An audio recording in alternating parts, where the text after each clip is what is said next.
Understand me. I was there, sitting in the press section at the start of the shooting. I had been reading Monsieur Van Eyck's most unexpected letter, when suddenly it was as though a certain long-forgotten night of violence to which he referred had flared from the page and accelerated into chaotic life. First, the popping sound had drawn my attention down to the orating senator. Then far across, in the visitors' gallery, there came a flash of movement, and then it was as though the letter had caught flame in my hands.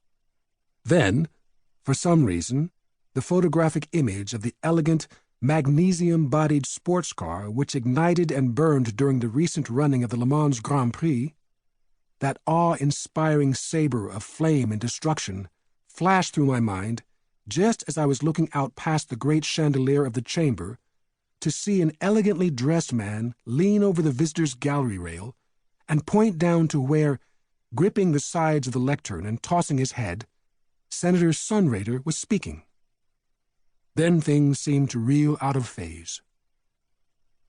Directly below me, on the floor of the chamber, the senator's colleague sat calmly engrossed in his argument, while along the curving rail to either side of the pointing man I could see visitors leaping to their feet and away, scattering.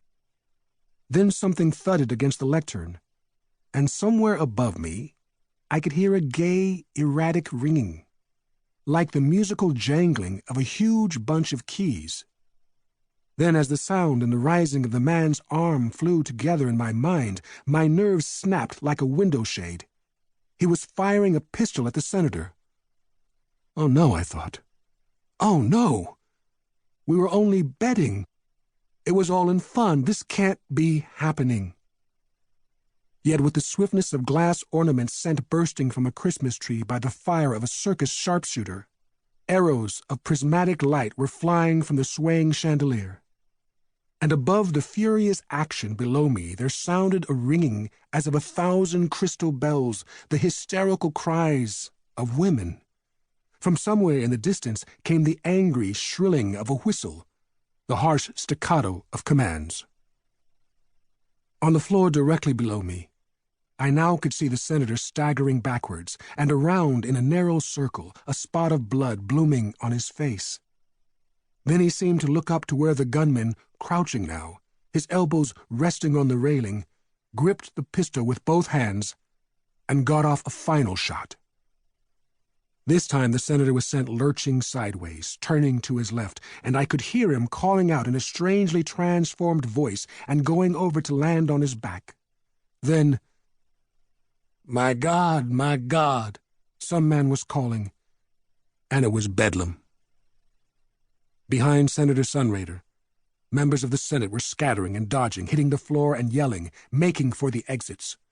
A pair of eyeglasses glittered near the leg of an overturned chair, while across the vast space of the chamber, past the swaying chandelier, I could see 3 guards fighting their way through the milling spectators, several of them Negro women, trying to get to the gunman who, standing erect now, turned to look behind him, his movements oddly like those of one intentionally deaf to all sounds of external confusion.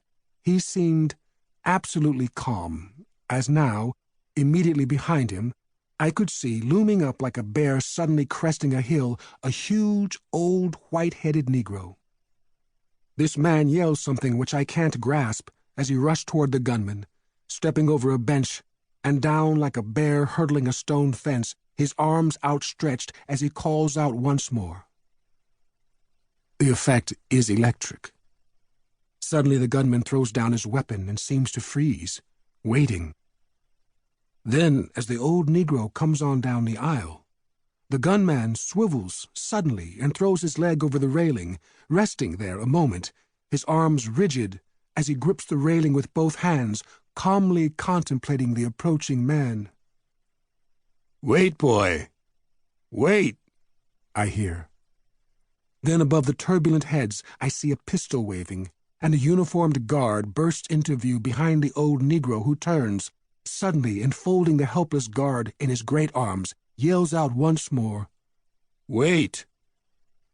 Seizing the incongruous images of the man on the rail, the old Negro, the struggling guard, My mind leaps ahead on a wave of heat and nausea, lifting me from my chair.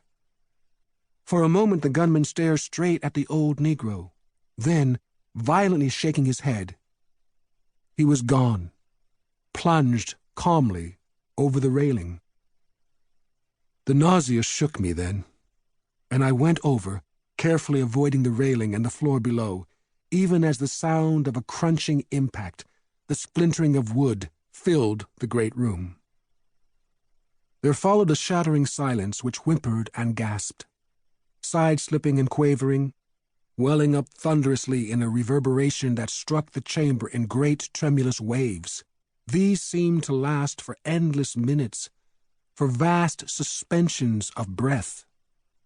And then, as though what was still in anguished progress wasn't frightening enough, outrageous enough, terrible enough, the old Negro, who is now grasping the gallery rail and looking down at the fallen senator, suddenly calls out in a voice like a roughly amplified horn, and begins to relieve himself of an inarticulate combination of prayer, sermon, prophecy, and song.